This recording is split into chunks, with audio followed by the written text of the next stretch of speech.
Hi Satya, my name is Koel Ganguly. I just really wanted to have a response video. No friends, no social life, no career at 29. You said that you are self-diagnosed borderline personality disorder. I also have borderline. It was not self-diagnosed, but it was diagnosed by the doctors. For the last 3 years, I'm surviving it. I am in medicine. I am in therapy also. Before borderline, I was having a clinical condition, a symptom called psychosis. So the people who are going through psychosis are called psychotic. So I became psychotic. At that time, I was having visual hallucination. Hallucination is something which is not happening, still you feel like it's happening. I looked at my ceiling fan and I was visualizing, I was seeing, I was hallucinating that I am hanging from the ceiling fan. But in reality, I was not doing it. With that, I was having auditory hallucination. I was hearing voices. This is your destiny. You will die. You will end up by hanging from the ceiling fan. It was all negative. Hallucination was all together and all at once. The scariest was sensory hallucination. On my hand, I felt someone is writing with the fingers, Mother's Day 2020, you will die. After becoming psychotic, I came out of my flat. My mother thought I was at the terrace, but she found me at the second floor. That was something when I hit my rock bottom and I placed that I will not end up my life here. I will help more and more mental health survivors. Now the good news is, after taking the medicine for the last 3 years, I am not having any hallucination.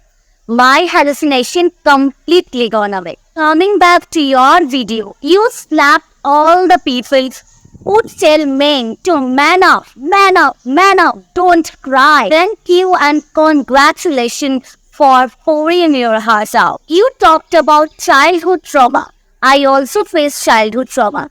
If you really want to know about childhood trauma and its immense effect on people's lives, you can listen to an audiobook called What Happened to You by Oprah Winfrey. You also mentioned emotional neglect.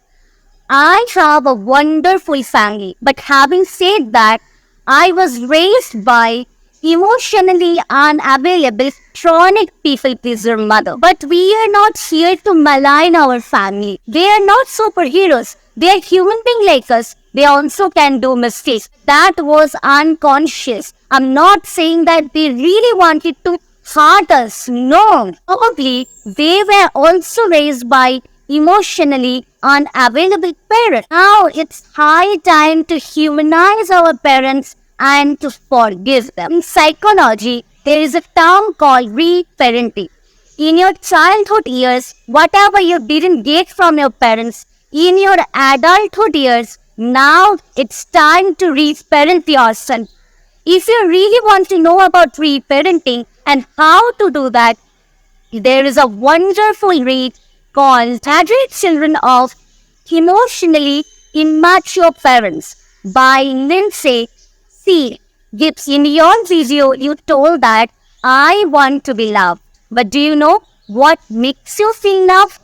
In psychology, that is called love language. Another free resources, you can go to Google and you can have a test, love language test. While having the test, I found out my love language is affirmation and hug.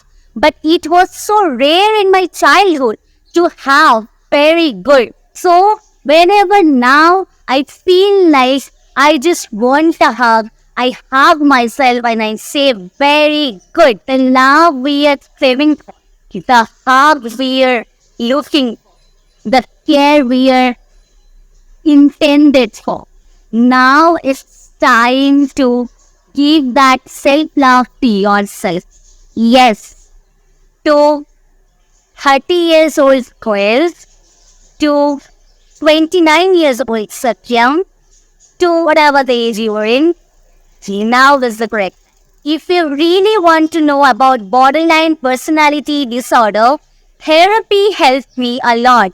DBT, Dialectical Behavioral therapy. There is a channel in YouTube called Dr. Fox. Incredible channel. It helped me a lot. You can check it out. While I was making this video, Satyam shared his life update now. I thought of include that part. Oh, it's nice to see that you are working on the suggestion to talk about manifestation.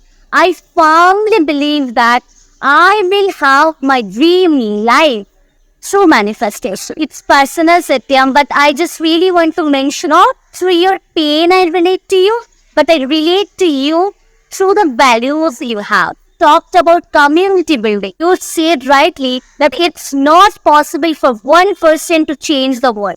We need more and more mental health survivors. When a mental health survivor is talking about their experience, they're saying that you are attention seeker. People are accuse them that they are in their victim mode. It's time to just break the taboo around mental health, and it's time to just talk about men's mental health. Being a mental health survivor for the last 3 years, I'm saying that I know the pain. Whatever I suffered a lot. So I will not let anyone to suffer like I did. I know that it's a roller coaster ride. Someday you feel that you are good. Someday you feel that you are losing everything. I just really wanted to have a conversation, have a better place for the mental health survivors. It doesn't matter wherever you are coming from. It matters that you are a human being, you are suffering, and if you really feel that I have a cause, if you really connect with me, if you really relate with me, please help me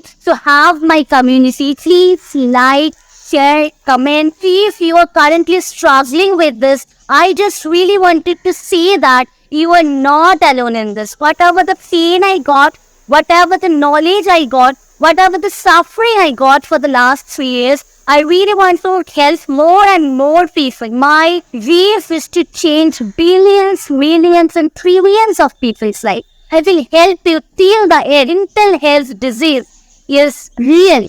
Mental health disease is not a joke.